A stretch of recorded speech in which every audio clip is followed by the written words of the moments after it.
এইভাবে খালি খালি বসে থাকতে ভালো লাগছে না। মাও তো ওইদিকে কাজ করছে, কিন্তু আমি তো সেদিনকে রিমির সাথে কত মজা করেছিলাম। যদি ওর কাছে যাইতে পারতাম অনেক ভালো হতো। যাই মায়ের কাছে যা, মা রিমিদের বাড়িতে যাবো। ঠিক আছে বেটা, কোনো সমস্যা নেই, এখনই তোকে রেডি করে দিচ্ছি। এই দেখো মা, হয়ে গেছে রেডি। ঠিক আছে বেটা, এবার তাহলে তুই সাবধানে চলে যা। ঠিক আছে মা, তুমি একদমই চিন্তা করো না, আমরা আবারও চলে আসবো। ঠিক আছে বেটা, চলে আসিস, কিন্তু তুই যে চলে যাচ্ছিস আমার যে কত কষ্ট লাগবে তুই বুঝবি না। এখনই রিমিদের বাড়িতে চলে যাবো। রাজু জলদি আসো। এই না রিমি, মা ধরে রাখ, আর আমি কিন্তু চলে গেলাম, আর বিকেলে আসবো। ঠিক আছে, টাটা বাবা। বেটা টেক কেয়ার। রাজু ঘরের ভিতরে চলো, কতদিন পর আসলে তুমি। আমি তো এখানে চলে তো আসলাম, কিন্তু আমার মনটা তো পড়ে রয়েছে ছোটুর কাছে। ছোটুর সাথে কত মজা করতে পারি দিনের ভিতরে। এই দেখো রাজু, টেনটানা।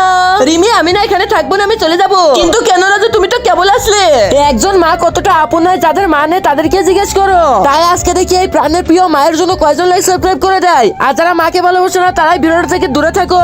আরে স্কুলে গেলে তো দেখা হয়, সমস্যা কি, আমি বাড়িতে চলে গেলাম। বাবা বাবা, আমি না বাড়িতে চলে যাবো। ঠিক আছে বেটা, কোনো সমস্যা নেই, চল। আমি তাড়াতাড়ি করে ছোটুর কাছে যাই, ছোটুর কথা অনেক মনে পড়তেছিল। আরে রাজু বেটা, তুই কেবল গেলে আবার চলেও আসলি। হ্যাঁ মা, তোমার কথা ছোটুর কথা অনেক মনে পড়তেছিল, এটার জন্য আমি তাড়াতাড়ি চলে আসলাম।